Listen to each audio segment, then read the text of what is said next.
இப்ப என்ன பொட்டை போய் முட்டை போடுமான்னு கேக்குறீங்களா? அதான் நான் சொன்னேன், பொட்டை போய் தான் முட்டை போடுது.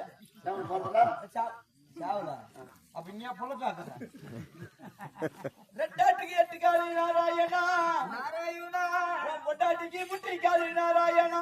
அதே கூட பார்த்தா அத பார்த்தா அது விட்டுருங்க. 2 ஆட்டுக்கு 8 நாள் வந்தானே 2 ஆட்டுக்கு 4 கால் தான். சரி சாமி பக்கவாயா சாமி பகவான் உங்களதான் சாமி என்ன சொன்ன? சாமி பக்கவாயா பக்கவாயா இப்படி சொல்றியா? எனக்கு ஒண்ணுமே புரியல. பக்தியிலே மூழ்கி விட்டாய். ஆண்டவன் வர்ணிக்கிறான். தம்பி அப்படி இல்ல. சுவாமி பகவானே நாராயணா நாராயணா நாராயணா. கோழி வேண்டாம் கோழி வேண்டாம் கோழி வேண்டாம். ஒரு கடாய் பிடிச்சுடா. கடாய் பிடிக்கிறது என்கிட்ட துட்டு இல்லடா. பஞ்சு பிடிச்சுடா. பஞ்சு பிடிச்சால உன்ன மாதிரி கரேடு கொழுப்பே கும்பிடா. எப்படியா போ பக்தனே ஆண்டவா ஹரி கோவிந்தா நாராயணா நாராயணா. ஹாப்பி மேல ஓமனவனே கோவிந்தா கோவிந்தா. சரிப்பா சாமி தகோ நீ சொல்ற அருமையான வர்ணிப்பு. தம்பி ஆண்டவா பாம்பின் மீது படுத்து உறங்கியவனே கோவிந்தா கோவிந்தா கோவிந்தா. சாக்கடையில பிறந்தவனே கோவிந்தா கோவிந்தா. சாக்கடையில ஆமா பார்த்து தப்பா நினைப்பாங்களே. எந்த சாக்கடையில? மெட்ராஸ் கூவாத்துல. தம்பி பார்க்கடலில பள்ளி கொண்டிருப்பவனே கோவிந்தா கோவிந்தா. நாக்கு கண்ணுங்க நக்கணவனே கோவிந்தா கோவிந்தா. கர்மஹதியாரு நீங்கதான். அது எப்போ? நேத்ராஜி எங்க தம்பி ஆண்டவா சுபதரிய காத்திட்ட சுந்தரேசனே கோவிந்தா கோவிந்தா. குசவரமே மகனே கோவிந்தா கோவிந்தா. வாசுதேவர் புத்திரனே கோவிந்தா கோவிந்தா. தேக்கி மகனே கோவிந்தா கோவிந்தா.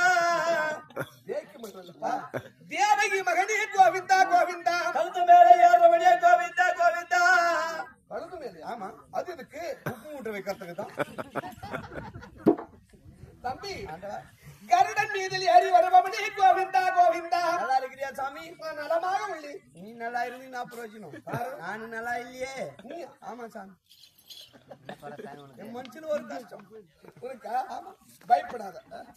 ஆண்டவனுடைய கடக்கன் பட்டால் உன் மேல் என்ன கஷ்டம் இருந்தாலும் உம்மை விட்டு விலகிவிடும். கண்டிப்பாவா? ஆமா சாமி எனக்கு என்ன குறை தெரியுமா? என்ன குறை தெரியும்? அது என்ன குறை? தை மாசம் 15 பேர் குத்து கொடுத்தேன். 5 நாள் லீவ் இருந்தா அது நம்மளுக்குள்ள இருக்கட்டும்டா. பகவான் சொல்லி அச்சுக்க பார்த்தாதரா. நீ சொல்லவில்லை என்றால் எனக்கு தெரியும். ஐயோ அதுக்குள்ள யாரும் சொல்லிட்டு இருக்காங்க. சாமி எனக்கு ஒரு குறை சாமி. உனக்கா? என்ன குறை? எங்க அப்பா அம்மாவுக்கு நாங்க 2 ஆம்பளை பசங்க. சரி 2 பேருமே வயசுக்கு வந்துட்டோம். ஆண் பிள்ளைகளா பெண் பிள்ளைகளா? ஆம்பளை பசங்க தான். அது எப்படி?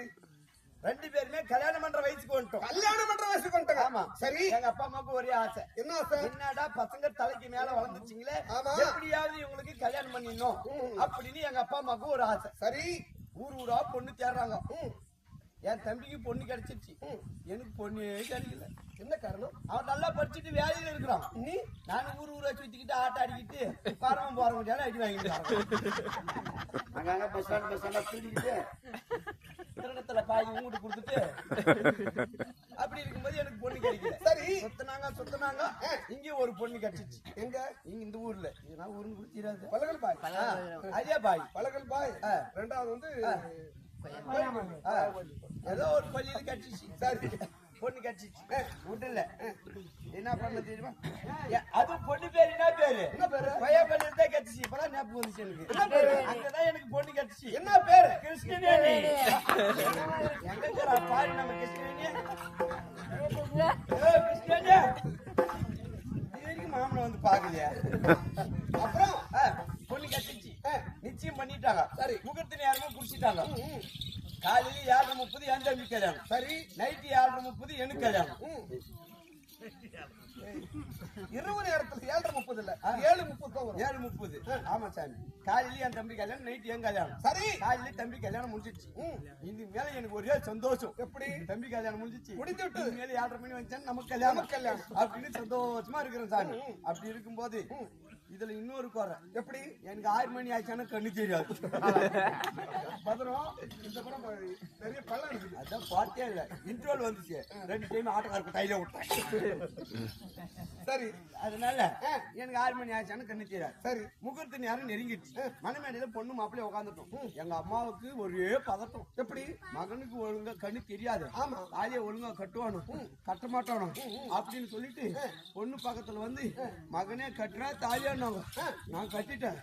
எங்க அம்மா கழுத்துல. அப்புறம் எனக்கு தான் கண்ணு தெரியாது. கட்டுறானாங்க எங்க அம்மாவுக்கு பிடிச்சி கட்டிட்டு. சரி இந்த மாதிரி தான் மணமேடையில இருந்தவங்களால சிரிச்சாங்க. உடனே கட்டின தாலி அர்த்தத்தின எந்த தாலி? எந்த தாலி? எங்க அப்பன் கட்டின தாலி. நீ கட்டின தாலி எங்க அம்மா கழுத்துல. கல்யாணம் ஆகி 4 வருஷம் ஒரே புழு பூசி இல்ல இருப்புலி பார்த்து ஐயோ சாமி வயசு வச்சிருக்காங்க குட்டி இல்ல சாமி. அப்படியா? அதனால 6வது மலை தாண்டி 7வது மலைக்கு வந்து ஆமா இந்த துணி தைக்கிற ஊசி இருக்குது பாரு. ஆமா அது முனை மேல நின்று தவம் பண்ணணும். அவ்வளவு பக்தி.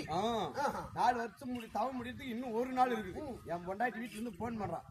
என்னங்க சீக்கிரமா வீட்டுக்கு வாங்க, நம்ம புள்ள பிறந்துட்டு இருக்குது அப்படின்ட்டால ஏன் வீட்டுக்கு வந்து பார்த்தா அழகான ஆண் குழந்தை. சும்மா இருக்க முடியுமா? முடியாது. குழந்தைய பொண்டாட்டி கூட்டுன்னு அழகா ஒரு ஜோசியர் இடத்துல போனேன். சரி ஜோசியர் என் பையன் ராஜ் பிரகாரம் பேரு வையன்னு. சரி அவரு ஜோசியர் சொல்றாரு, இந்த பையன் உன்னை அப்பா அப்பான்னு கூப்பிட்டோ அன்னைக்கு கூட்டணும் பேர் வச்சலன்றாரு. சரி வீட்டுக்கு வந்தேன். எப்படா அப்பான்னு கூப்பிட்டோன்னு எதிர்பார்த்துருக்கும் போது மொத்த முறையா கூப்பிட்டோம். என்னன்னு எங்க அப்பன் செத்து போயிட்டான். அப்புறம் மகாநாளாவது கூப்பிடுவானு எதிர்பார்த்துருக்கேன். மகாநாளும் கூப்பிட்டான். என்னன்னு ஆயானா எங்க அம்மாலும் செத்து போச்சு. மகாநாளாவது கூப்பிடுவான்னு எதிர்பார்த்துருக்கேன். மறுபடியும் கூப்பிட்டான். என்னன்னு அம்மானா என் பொண்டாட்டி சோறு ஆகினு சோறு சட்டியோடய செத்து போயிட்டான். அப்புறம் சரி மகாநாளையாவது கூப்பிடுவானு எதிர்பார்த்துருக்கேன். செம்மா கட்டும் பச்சை இருந்துச்சு. தட்டு நல்ல இது தட்டுல சாப்பாடு போட்டு கசிஞ்சு ஒரு கையில இருக்கும்போது சாமி இதுல 2 வலிக்குது. எப்படி? ஒரு பக்கம் சந்தோஷம் ஒரு பக்கம் துக்கம். எப்படி உப்புரிலே சந்தோஷம் என்ன தெரியுமா? எப்படி? எங்க மகன் பேர் வச்சு இது அப்பான்னு கூப்பிட்டா பேர் வச்சலான்னு ஒரு ஆசை சந்தோஷமா இருக்குது. துக்கம் என்ன தெரியுமா? என்னது? எங்க அப்பான்னு கூப்பிட்டா நம்மளும் மேல போயிடுமோன்னு பயமா இருக்குது. சரி பேர் வைக்கணும்னா மேல போகணும்னு தெரியல. ஏன்னா யாருக்கிட்டே 3 பேர் அனுப்பிக்கிறாங்க. ஆமா பயந்துனே இருந்தேன். அப்படியே கைத்தோறு வாய்க்கு வர பையன் வாட்ச்படிக்கு வெளியே இருந்து கூப்பிட்டான். சாமி என்னன்னு அப்பானா ஐயோ என் வீட்டுக்காரன் செத்து போயிட்டானே அண்டி எதிர்விட்டு பொம்பளாடுறான். ஒண்ணும் புரியல. இது எப்போ என் பையன் அப்பான்னு எதிர் வீட்டுக்காரன் ஜாவரானோ சத்தியமா அந்த பையன் எனக்கு போறக்கல. நானும் குழந்தை வேணும்னு உன் மலையில தவமானு. ஆமா எதிர் வீட்டுக்காரன் என் வீட்டுல தவம் பண்ணிட்டான். அதனால எனக்கு சொந்த பந்தம் யாரும் கிடையாது. இல்ல அந்த பையனையும் எனக்கு பிறக்கல நாய் போச்சு. அதனால உன் பக்தனாவே மறுபடியும் மலைக்கு வந்துடுறேன், என்னை ஏற்றுக்கொள். ஆனா பயப்படாத, மலைக்காலம் வந்துட்டோம்னா நல்லா நேர்மையோட இருக்கும். உண்டி காசை மட்டும் திருடுவோம். நாங்க 2 பேரும் கூட்டிட்டு போனோம். இந்த பாத்ரூம் போயிட்டு காலையில போய் ரைட் சைடு போனோமா 2 மாசம் ஆகுது. போய் பார்த்தா பீலேஜ் செய்துக்கிறோம்.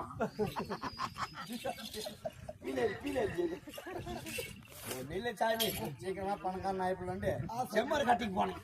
அப்படியா? சரி சரி இருந்தாலும் செங்கடலை போன்ற சிறப்பும் கரங்கடலை போன்ற கட்டுப்பாடும் அரபிகடல் போன்ற அடக்கம் இந்த மாபெரும் சபை முன்பாக நான் வந்திருக்கிறேன். இதை பற்றி யாருக்கு புரியும்? சொன்னால் தெரிந்து கொள்வேன். அப்படி யாரு தம்பி? ஒன்று திருப்பார் கடலில் பள்ளி கொண்டிருக்கக்கூடிய நாராயணமூர்த்தி கேள்விப்பட்டிருக்கிறா? கேள்விப்பட்டிருக்கிறேன். நாராயணமூர்த்தி எங்க இருக்கிறாரு? எங்க கிடக்குறாரு உங்க சொன்னாங்க. நம்ம எப்ப போயா பார்த்தோம். அங்கெல்லாம் போக முடியாது, பஸ் பேர் துட்டு இல்ல. அப்படியா தம்பி?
அதர்மத்தை அழிப்பதற்காகவும் தர்மத்தை நிலைநாட்டுவதற்காகவும் ஆறறிவை ஆராதரமாகி பகத்தறிவை பரம்பொருளாக்கி 1000 பட அமுடி தரித்த ஆதிசேஷன் மீதில் திருப்பார்களிலே பள்ளி கொண்டிருக்கக்கூடிய நமோ நாராயணமூர்த்தி. ஆனா உலகத்துல யார் யார் அக்கமும் செய்கிறார்கள் அவரெல்லாம் அழிப்பதற்காக பிறந்தவன். ஆனா ஒரு உலகத்திலே முதல் கிரேதா யுகத்திலே யாரு இருடையன் பெரிய பலசாலி, அவன் அழிக்க இவரால முடியாது. அவன் அழிப்பதற்காக நான் என்ன பிறந்தேன்? சரணையில் வரப்பட்ட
எப்பயுமே நம்பி கொடுக்காத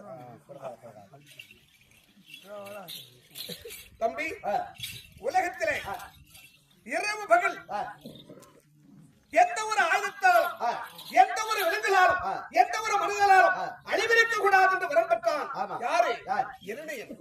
அவனை கொள்வதற்காக என்ன செய்தேன்? பாதி உடல் மனிதனும் பாதி உடல் சிம்பமாகும். அது மட்டுமில்லை, எந்த ஒரு ஆயுதத்தாலும் அழிவிருக்க கூடாது என்று வரம் பெற்றானே அவன் அழிப்பதற்காக நான் என்ன செய்தேன்? நெகக்கண்ணு ஆயுதமா பயன்படுத்தி அவனை கொண்டு விட்டேன். ஆமா, எப்படி மனம் கொண்ட மாபாரி தீவப்பட்டு அறுத்தி தீர்வன் என்று மனம் கொண்டு நாடினான். அவனை அழிப்பதற்காக மண் 3 அடி தானம் கேட்டேன். அவனிடத்தில் சென்று 3 அடி மண்ணை தானமாக கேட்டேன். அண்டத்தை ஒரு அடியாகவும் பெண்டத்தை ஒரு அடியாக காமித்து 200 அடிக்கு இடமில்லாமல் அடிக்கு தன்னுடைய சிரசை காமித்தான். அவன் சிரச மேல் கால் வைத்து பூமி பரம் சேர்த்து இருந்தாலும் இதன் நேரம் என்ன நேரம்? பிரம்ம முகத்த நேரம். இந்த வேளையில திருப்பத்தூர் மாவட்டம் நாற்றம்பள்ளி அடுத்த இந்த பலகல்பாய் அடுத்த கோயங்குடி இடையிலே கோவில் கொண்டு எழுந்தொழிய முருகப்பெருமான திருஆலயத்திலே நமது ஐயா என்று சொல்லக்கூடிய 8ஆம் சக்கரவர்த்தி அராரவளுக்கு அறுத்திருக்கப்பட்டவர், சீராவளுக்கு தீர்த்திருக்கப்பட்ட மகமேறி இருக்கிற நகரான மண்டலாதிபதி அப்பேற்பட்ட திருவாளர் மதிப்புக்கு மரியாதையும் உரிய இந்த கிராமத்தின் 8ஆம் சக்கரவர்த்தி ஊர்கண்டராக இருக்கக்கூடிய நமது ஐயா மாணிக்கம் ஐயா இந்த இனிய நல்ல நேரத்தில் எங்கேயோ இருந்து வந்து நடிக்கிறார்கள். உண்மைதான். இந்த பார்த்தா கற்றது கைமண் அளவு கல்லாதது உலகளவு தேசங்கள் தோறும் வாசைகள் வேறு. அவர் சிற்றறிவுக்கு ஏற்ற போல் நடிக்கிறார்கள் என்று சொல்லி நமது கலைமையை பாராட்டி நமது ஐயா ஊர்கண்டர் ஐயம் அவர்களும் அண்ணா ராஜ ஐயா அவர்களும் நமது நண்பர்களும் சேர்ந்து நமக்காக பணம் கொடுத்து அவரை பேரை வாழ்த்திருக்கிறார். அன்னாருக்கு எல்லா எம்பெருமா அனுகிரகம் பற்றி இதே முருகப்பெருமானுடைய திருக்கோபுரம் வந்தாய் போல் அன்னார் செய்யும் தொழிலும் மற்றவர்களுடைய குடும்பமும் வாழ்க வாழ்க வாழ்த்துகிறோம். அதே போல இதே நமது நாட்டுக்கு நாடு மகாநாடு மல்லகுண்டாவை அடுத்த முத்துநகர் இந்த கிராமத்தில் வாசம் இருந்து வருகின்ற சகலகளுக்கு வல்லவராயிருக்கக்கூடிய அரிது மானிடரா பிறப்பது அரிது. மானிடரா பிறந்தார கூண் குருடு சூடு பேடு நீங்க பிறப்பது அது விடுது. ஆனா கல்லா பிறந்தால் எங்க பிறக்கணும்? நீ சொல்லு. கல்லா பிறந்தா ஏரிக்கார வரமா பிறக்கணும். அது இருக்கு. அப்பதான் பாத்ரூம் தொடங்கிட்டு வரும். சரி, புல்லா பிறந்தால் எங்க பிறக்கணும்? புல்லா பிறந்தா ஒயின் சாப்பிட போறோம். புல்லா பிறந்தா எங்கேயோ ஒண்ணு பிறந்து எனக்கு தெரிஞ்சதெல்லாம் அந்த புல்லு தான். தம்பி, கல்லா பிறந்தால் காமாட்சி அம்மன் ஆலயத்தில் பிறந்தா அந்த கல்லுக்கும் மகிமை உண்டு புண்ணியம் உண்டு. உண்மைதான். புல்லா பிறந்தா திருவண்ணாமலையோட அண்ணாமலையோட சன்னதர் பிறக்கணும். ஆமா, அந்த புல்லுக்கும் மகிமை உண்டு. ஆமா, அந்த புல்லுக்கும் புண்ணியம் உண்டு. ஆமா, அப்படி இனிய நல்ல நேரத்துல நமது சொல்லக்கூடிய சின்னசாமி ஐயா அவர்கள் நமது கலைமையை பாராட்டி பணம் கொடுத்து அவர் பேரை வளர்த்த வாழ்த்திருக்கிறார். அன்னாருக்கு நோயில்லா வாழ்வும் குறைவில்லா செல்வமும் அதிக முருகப்பெருமான் அவர்கள் பற்றி அவர் செய்யும் தொழிலும் குடும்பங்கள் வாழ்க்கப்படலாம். சிவாஜியம்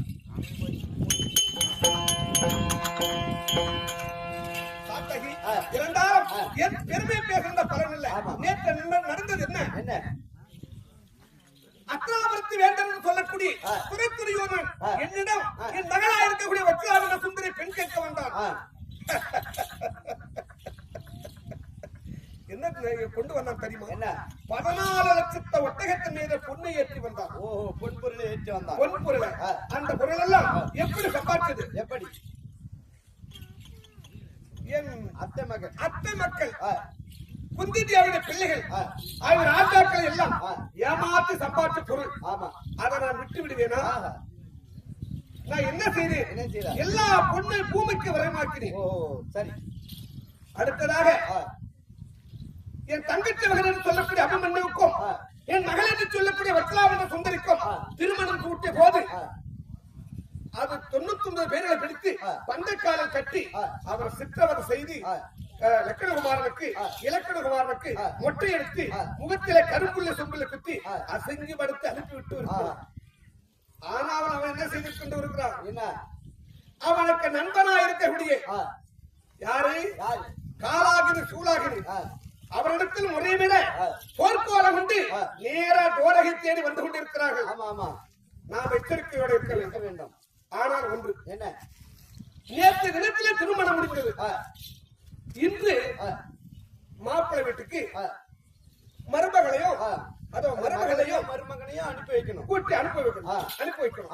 அதனால அவருக்கு வேண்டி விருந்தளித்து அப்புறம் தான் அனுப்ப வேண்டும். ஆனால் ஒன்று என்ன? ஒரு குடும்பத்துல விருந்தளிக்க வேண்டுமானால் யார் வேணும்? பெண்கள் வேண்டும். அதாவது கட்டின மனைவி வேண்டும். அவர்தான் சமைத்து நமது மருமகனுக்கும் மகளுக்கும் விருந்தளிக்க வேண்டும். அதனால் ஓடி ஓடி சென்று என் மனைவி என்று சொல்லக்கூடிய லட்சுமி இருக்கிறார். கொண்டு